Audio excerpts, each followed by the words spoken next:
कलियुग आपल्या अंताकडे झुकले होते.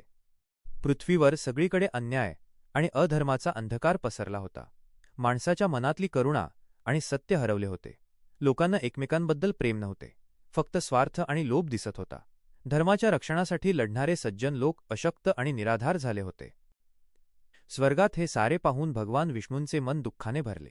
माझ्या भक्तांवर आणि धर्मनिष्ठ लोकांवर हे काय संकट आले आहे? मी त्यांचे रक्षण करण्यासाठीच युगानुयुगे अवतार घेतले. आता पुन्हा एकदा मला हे दुःख संपवून त्यांच्या चेहऱ्यावर आनंद आणि शांती आणावी लागेल, असा दृढ संकल्प त्यांनी केला. उत्तर दिशेला असलेल्या शंभल नावाच्या एका छोट्याशा गावात विष्णुयश नावाचे एक धार्मिक आणि दयाळू ब्राह्मण राहत होते. ते आणि त्यांची पत्नी सुमती सतत देवाची आराधना करत जगातील वाईट प्रवृत्ती नष्ट व्हावी यासाठी आर्जव करत असत. त्यांच्या मनात एक अखंड विश्वास होता की अंधाराला चिरून प्रकाश नक्की येईल. आणि नेमका त्याच वेळी नियतीच्या इच्छेनुसार श्रावण शुक्ल पंचमीला त्यांच्या घरी साक्षात परमेश्वराने कल्कीच्या रूपात जन्म घेतला. हा फक्त जन्म नव्हता, तर पृथ्वीवरील कोट्यवधी निराश जीवांसाठी आशेची पहिली पहाट होती. विष्णुयश आणि सुमती यांचा आनंद गगनात मावत नव्हता. त्यांना माहीत होते की त्यांच्या पुत्राच्या रूपात विश्वाचा तारणहार आला आहे. कल्की बालपणापासूनच तेजस्वी आणि पराक्रमी होते. त्यांनी त्यांचे गुरु परशुराम यांच्याकडून कठोर शिक्षण घेतले, ज्यामुळे त्यांच्या मनात धर्माचे बीज अधिक दृढ झाले.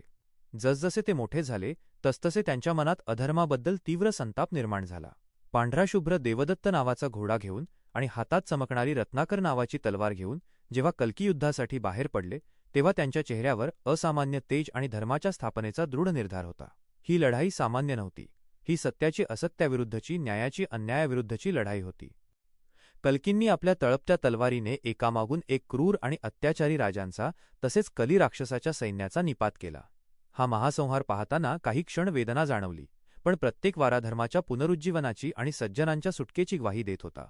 जेव्हा अखेर कलीचा विनाश झाला तेव्हा पृथ्वीने मोकळा श्वास घेतला. कल्कींनी सर्वत्र न्याय आणि समानतेचे राज्य स्थापित केले. त्यांच्या विजयी पावलांनी पृथ्वीवर शांती आणि शुद्धतेचे एक नवीन युग म्हणजेच सत्ययुग सुरू झाले. यावेळी पृथ्वीवर जे काही निष्पाप आणि सात्विक लोक शिल्लक राहिले होते त्यांनी आनंदाश्रूंनी कल्कींचे स्वागत केले, कारण त्यांना माहीत होते की आता त्यांचे जीवन भयमुक्त आणि धर्ममय झाले आहे. कल्की अवतार ही केवळ विनाशाची कथा नाही, तर आशा, त्याग आणि अंतिम विजयाच्या अमोल भावनेची कथा आहे. व्हिडिओ आवडला असेल तर चॅनलला सबस्क्राईब करा, शेअर करा आणि लाईक करा.